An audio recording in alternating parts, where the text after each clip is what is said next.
There are people whose names echo beyond the borders of their countries. People whose footsteps leave imprints not just on soil, but on time itself.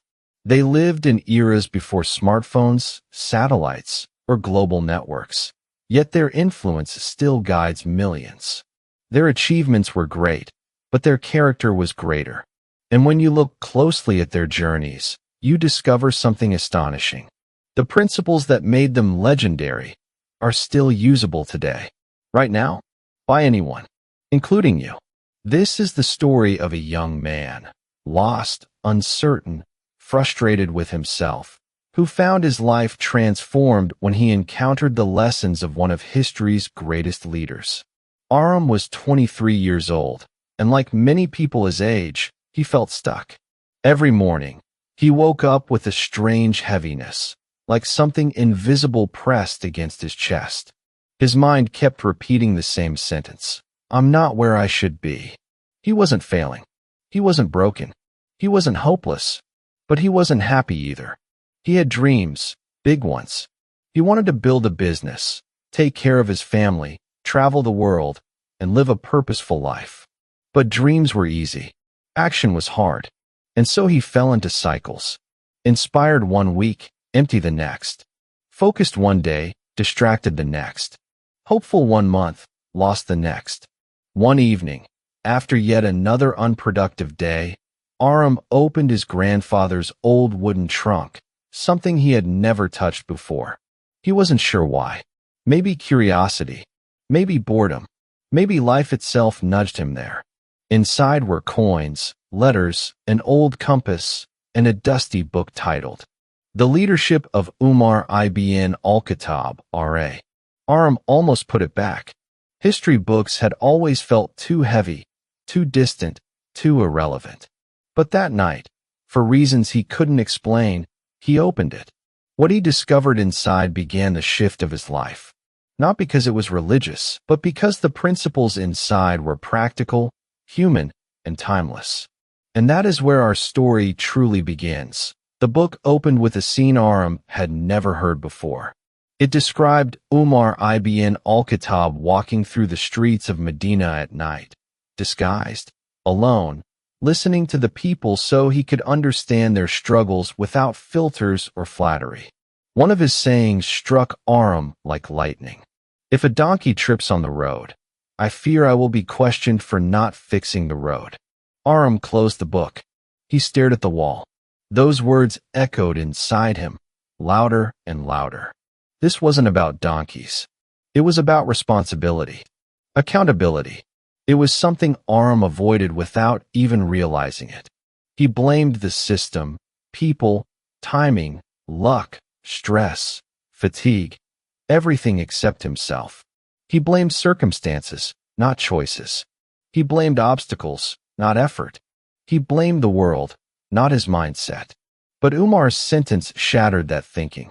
If a leader of a huge empire could take responsibility even for a donkey tripping, how could Aram not take responsibility for his own life? He read more. Umar had inherited a growing empire with massive problems: poverty, corruption, tribal conflicts, administrative weaknesses, and instead of complaining, he confronted every problem with a sense of personal accountability. Not "someone should fix this," but "I will fix this." Not "people are suffering," but "I will stand with them." Not "the world is unfair," but "I will become fair." Suddenly, Aram rewound his last 3 years. The projects he abandoned because they got too difficult.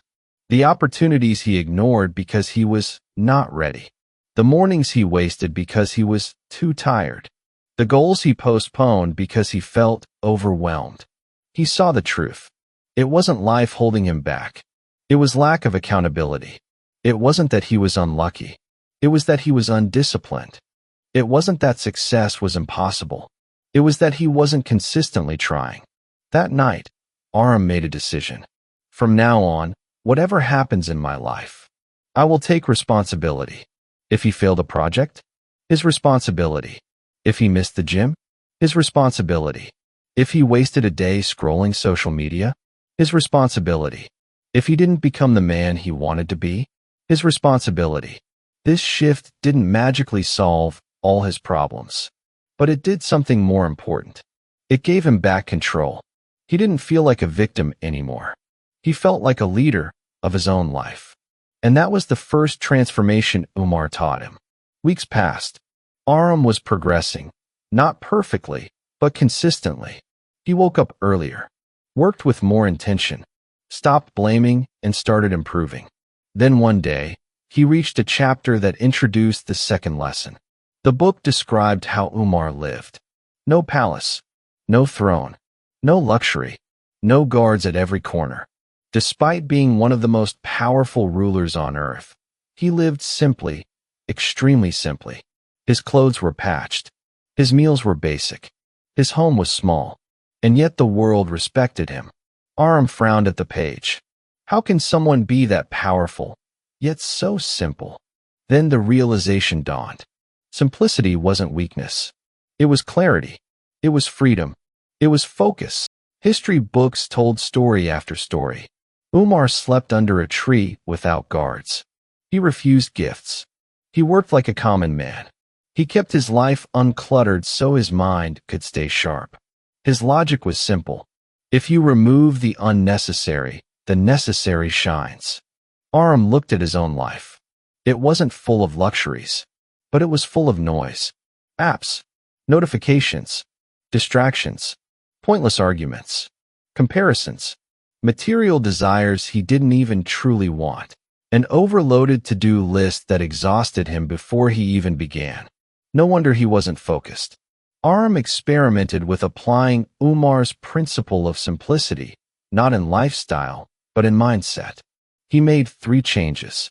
1. He simplified his goals. Instead of chasing 10 goals at once, he picked 2. Build a stable online income. Improve his health. Everything else became secondary. 2. He simplified his environment. He cleaned his room, removed clutter, uninstalled useless apps, organized his workspace. His mind instantly felt lighter. 3. He simplified his identity. He stopped trying to be everything. He stopped trying to impress everyone. He stopped seeking validation. He asked himself, what would my life look like if it were simple, but excellent? His answer became his new path. Months passed. Aram had changed more than he realized.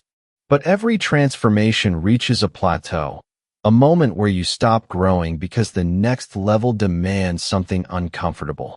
For Aram, that moment arrived in the form of a decision he had been avoiding for years. Quitting the job he hated versus pursuing the business he always wanted to build.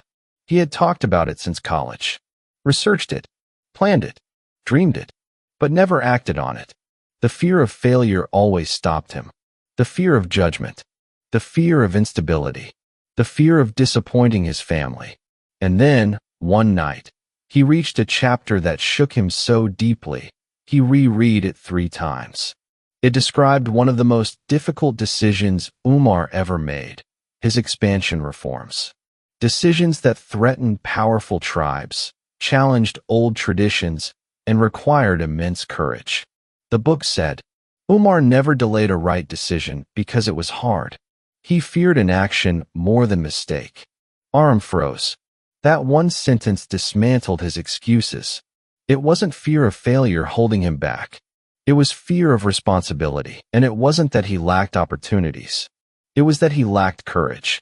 The next morning, Aram went to his rooftop, his favorite thinking place. The sky was still dark, the city still asleep. He whispered to himself, if I don't decide today, I'll be stuck forever. Courage wasn't the absence of fear. It was moving in spite of fear. Umar had faced wars, crises, political pressure, economic instability, yet he made decisions that shaped civilizations. If a leader of millions could act courageously in moments of uncertainty, couldn't Aram make one decision for his own life? The answer was clear. He wrote his resignation letter. He didn't send it yet. His hands were shaking, but he wrote it. The next day, he sent it. And for the first time in years, he felt alive. Within weeks, he started freelancing. He landed his first client, then his second, Then his third. Not everything was smooth. Not every day was perfect. But he was finally living instead of waiting. Courage gave him momentum. Momentum gave him results. Results gave him confidence. Confidence gave him direction. Years passed. Aram built a full-time digital business. He supported his family. He traveled. He grew. He failed. He succeeded. He evolved. One evening, sitting in the same room where he first opened his grandfather's trunk, he reflected on his journey and realized everything changed because of 3 timeless lessons from a leader who lived centuries ago. 1. Radical accountability. Stop blaming. Start owning. 2. Simplicity. Remove the noise. Focus on what truly matters. Greatness is built on clarity. 3. Courageous decision-making. Do the right thing even when it scares you. Greatness requires bold steps. Aram closed the book gently. He whispered one final sentence to himself. Some leaders don't just lead nations. They lead souls. And with that thought, he stood up, ready to live another day with purpose, courage, and clarity.